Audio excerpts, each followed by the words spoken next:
Hello friend दोस्तों, क्या आप पत्नी हैं या माता पिता हैं या बच्चे हैं? आपके पति द्वारा आपको और आपके बच्चे को क्या उपेक्षा करते हैं? क्रिमिनल प्रोसीजर कोड की धारा 125 भारतीय कानूनी प्रणाली में एक महत्वपूर्ण कानूनी प्रावधान है जो उन व्यक्तियों, महिलाओं को भरण पोषण सुनिश्चित करती है जो अपने आप को पालन पोषण करने में असमर्थ हैं। इस धारा के अंतर्गत व्यक्तियों को उनके पति, बच्चों और माता-पिता से वित्तीय समर्थन मांगने का अधिकार होता है। आप कोर्ट में धारा 125 के तहत वाद कर सकते हैं। न्यायालय द्वारा आपको आंतरिक भत्ता देने का फैसला जल्दी दे सकती है।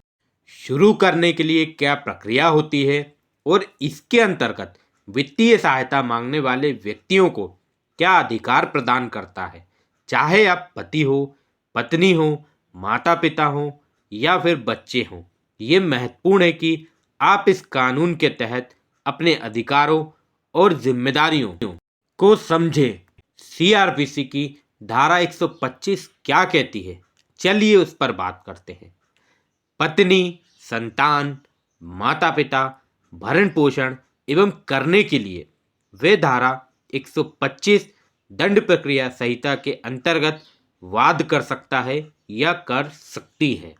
कानून ने आपको अधिकार प्रदान किया हुआ है। इस धारा के अंतर्गत कोई भी सजा नहीं दी जा सकती है, बल्कि निवारक है ये कानून। ये धारा सभी धर्म पर लागू होती है। मुस्लिम पत्नी भी इस धारा के तहत भरण पोषण की मांग कर सकती है। पत्नी को गुजारा भत्ता कितना देना पड़ता है, जो मजिस्ट्रेट ठीक समझे। भरण पोषण के लिए आवेदन कौन कर सकता है, अगर उसकी बात करें तो निम्नलिखित लोग मेंटेनेंस के लिए आवेदन कर सकते हैं जो स्वयं मेंटेनेंस नहीं कर सकते हैं। पहला व्यक्ति है पत्नी। विवाहित पत्नी अपने पति से गुजारा भत्ता इस धारा के अंतर्गत ले सकती है।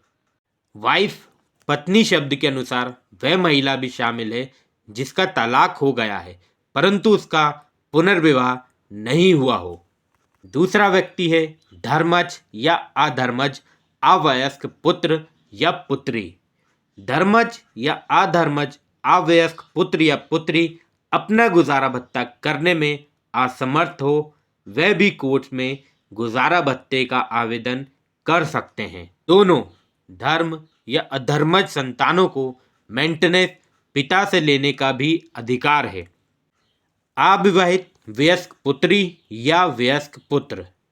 अविवाहित वयस्क पुत्री या वयस्क पुत्र किसी शारीरिक या मानसिक या क्षति के कारण अपना भरण पोषण नहीं कर सकते हैं तो वह अपने पिता से मेंटेनेंस ले सकते हैं।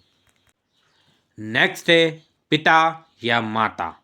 पिता या माता अपनी परवरिश नहीं कर पा रहे हैं तो आपने पुत्र से परवरिश करने का पैसा ले सकते हैं अपना गुजारा करने के लिए।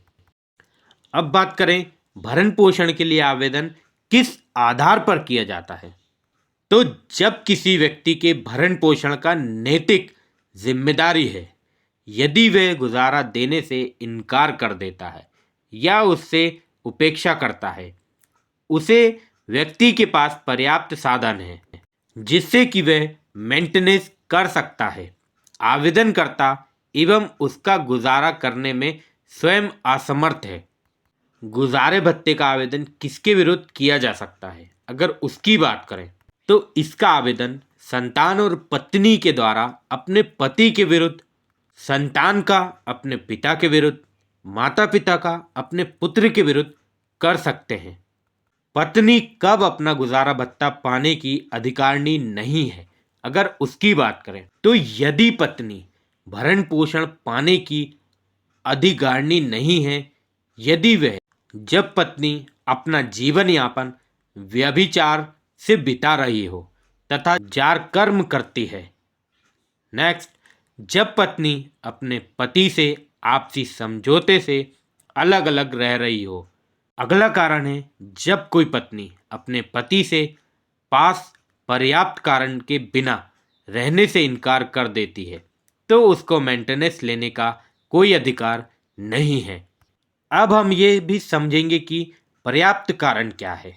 तो इसके उदाहरण कि यदि कोई पति दूसरा विवाह कर लेता है और पहली पत्नी से अलग रहता है, यह पति अपने आप कोई रखेल रख लेता है तो उसे पत्नी उसके साथ रहने के लिए इनकार कर सकती है। ये इनकार करना पर्याप्त कारण माना जाएगा। यदि विवाह शून्य है तो पत्नी को गुजारा भत्ता पाने का अधिकारिणी नहीं होगी। यदि कोई स्त्री रखेल बनकर रह रही है तो भी गुजारा भत्ता पाने की हकदार नहीं है। कोर्ट में आवेदन करना, अगर उसकी बात करें तो धारा 125 भारतीय दंड संहिता के अनुसार न्यायालय में आवेदन करेंगे। आवेदन की सुनवाई न्यायालय द्वारा की जाएगी। न्यायालय को लगता है कि आवेदन करना मेंटेनेंस लेने का कानूनी अधिकार है तो न्यायालय द्वारा विरोधी पक्ष को समन कर देती है। विरोधी पक्षकार कोर्ट में उपस्थित होता है। फिर कोर्ट को धारा 125 भारतीय दंड संहिता का आवेदन का उत्तर कोर्ट में दाखिल करता है। यदि अंतरिम भरण पोषण की एप्लीकेशन होती है तो कोर्ट द्वारा निर्णय दे दिया जाता है। आवेदनकर्ता द्वारा पहले सबूत को पेश किया जाएगा। विरोधी पक्ष द्वारा उसके जवाब में सबूत पेश किए जाएंगे। सबूत दोनों पक्ष के समाप्त होने के बाद कोर्ट द्वारा धारा 125 के आवेदन को न्यायालय द्वारा निर्णय दे दिया जाएगा। तो दोस्तों, उम्मीद करता हूँ आपको वीडियो अच्छे से समझ आई होगी। तो दोस्तों, मिलते हैं नेक्स्ट वीडियो में किसी नए टॉपिक के साथ। तब तक के लिए जय हिंद, जय भारत।